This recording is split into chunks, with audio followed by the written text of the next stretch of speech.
Okay, let's look at some questions. So we have 1, 2, 3, 4, 5, 6, 7, 8, 9, 10, 11, 12 frogs. Can we place these frogs into groups of 4? So we know how many groups we need. So that's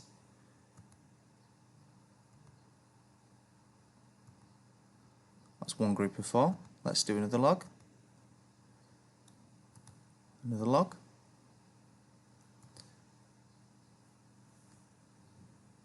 So we know, looking at that question, when it says into groups of 4, that means there needs to be 4 in each group.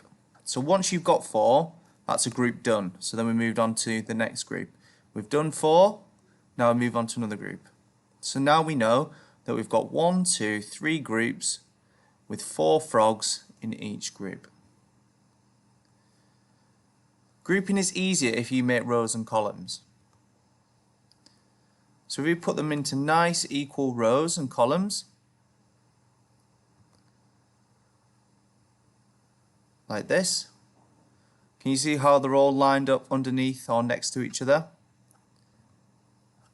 How many groups of 3 are there? So we can see clearly here that that's 1 group of 3, 2 groups of 3, 3 groups of 3, 4 groups of 3. There are 4 groups of 3. Let's have a look at this now. How many groups of 6 are there? Looking at this, because it's nice and clearly set out, we can count 1, 2, 3, 4, 5, 6. There's 1 group of 6, 2 groups of 6. Okay.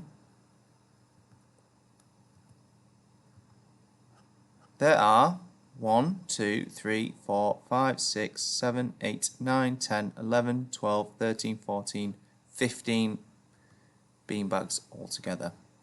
Now, it'd be hard to group them when they're like this. Okay? There are something equal groups of. So remember, when it says there are equal groups of, that means we're looking at how many groups there are first. So there are 1, 2, 3, 4, 5 equal groups. And how many are in each group? 1, 2, 3. Have a go at the questions on the worksheet now.